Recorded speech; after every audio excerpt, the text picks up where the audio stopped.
Hi, I'm Dan Whittaker, and today I'm here to talk to you about how to be able to trap down on the golf ball with leverage. And this follows a question by one of the readers from Gotham Golf and also from Golf Works. Now, during the conversation or during the letter he wrote, he was talking about the concept of being able to turn through but holding leverage, but then the lack of being able to have a low point in the golf swing where he felt that the golf swing was at its longest, and how he was able to trap the golf ball. Now, I'm going to talk to you about how he's going to be able to do that, because he felt that, you know, when he got the golf club back here and he wanted to be able to trap the golf ball, he felt like he had no release whatsoever, because he'd been told hit down on the golf ball, feel like you're showering down on it and really trapping down on the golf ball and squashing down on it.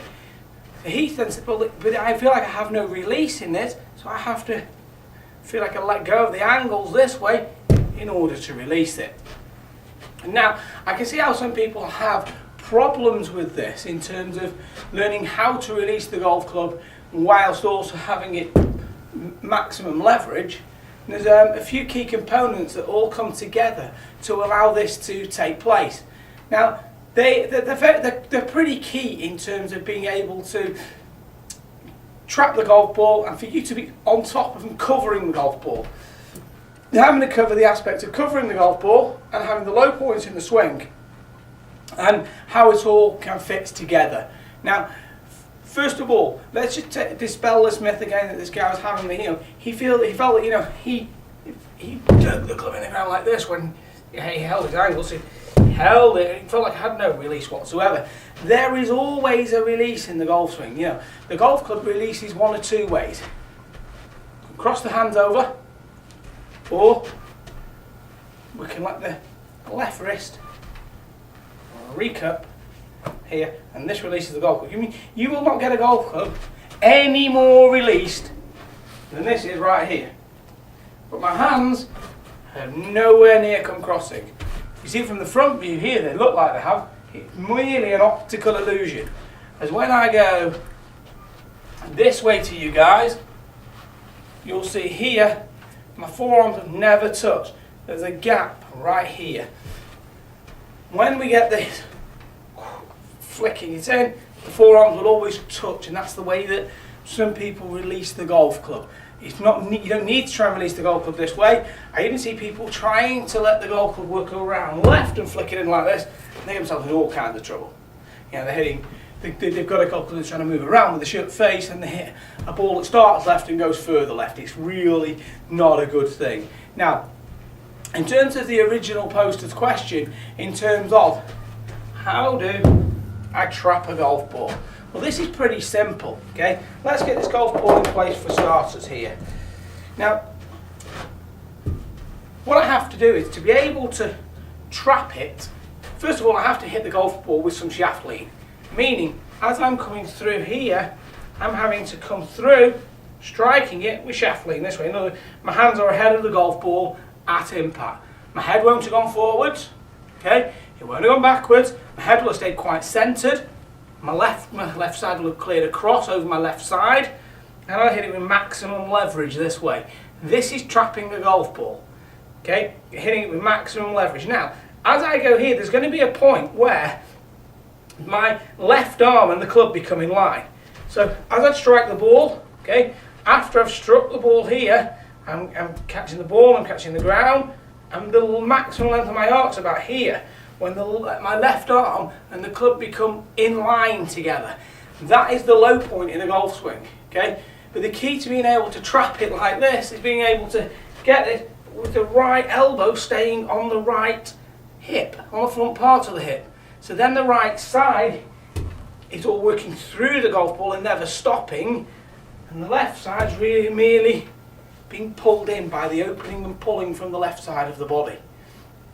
That's how we trap the golf ball with shaft lean, and the extension or the release or the low point is after the golf ball here when my left arm is at maximum extension and the shaft is fully in line.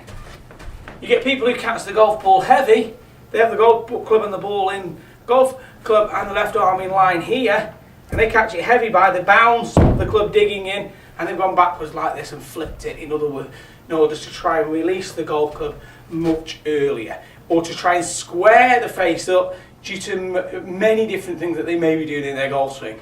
Now, the other area of getting the golf ball trapped, which is a huge area I see covered by many different instructors, is trapping or covering the golf ball. I hear people saying, you've got to return your chest over the golf ball like this.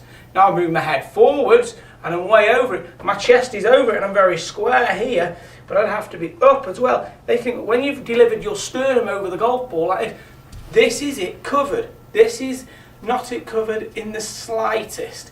It's covered via the left side moving away, which is creating a secondary axis tilt, this being my primary, which is my spine, and then as I come down via my weight shifting across from my lower half, my upper spine is slightly more tilted away from the target, therefore my right shoulder can work down and under. It's as my right shoulder is slightly behind the blow here, as my left side has opened up and extended out, my right elbow is on my hip, and my hands are ahead of the golf ball. This is it trapped, but the right side is covering.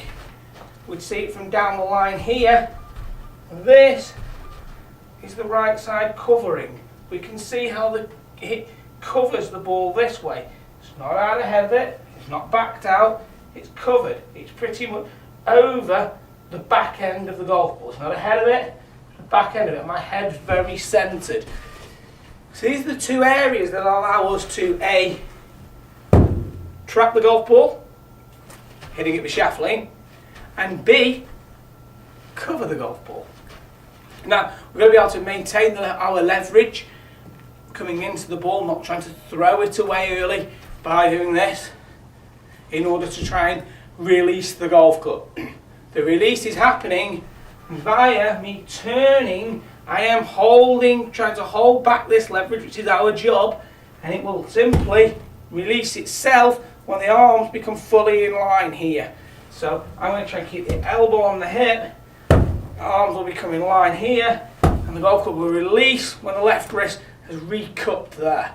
This is the releasing the golf club via turning the body and releasing it left. And then you will always see when someone's released it left and correctly, the golf club will be much more across their ears at the finish, and the arms will be much wider to the finish here. So the throw out in their golf swing, when they have allowed the left wrist to recup here for the release, the release will be much wider at the finish here, as opposed to someone like a Vijay Singh as an example, who uses his hands to release the golf club a lot. He will be released here. So this is his inertia throw out. Inertia throw out. Okay, hands coming off. And then it comes into this narrow finish with no width at the finish because it hasn't had the throw out at the end. This has all just been folding in. This has all still got momentum, it's all still connected. They're all synced up. Left wrist is recut. This is the finish. Now, I'm just going to hit a little short shot for you now, just so that you can see it in action. The golf swing where it's gone short little mini swing back, simply transferring across and unwinding around to the finish. A kind of what I'm going to describe as a not quite 9 to 3, but more a 10 to 2 golf swing. Here to here. You'll see it fully releasing around. So I'll get myself into a decent setup position here, get myself quite comfortable. I will turn deep, even a little 10 to 2 swing, up deep, and this is it, fully synced up here, with it nicely released there. Now, the key to it all is having everything synced up, and then allowing that left side to do a lot of the work and pulling the right side down and in so the right side can cover the golf ball into impact. I hope this has helped everybody with questions of low point in the golf swing, how low point occurs, what happens during the impact area, and how to hit it with some shaft lean and trap the golf ball. If you have any questions, please email me at danwhitaker@btconnect.com, and I look forward to speaking with you all next time. Thanks a lot.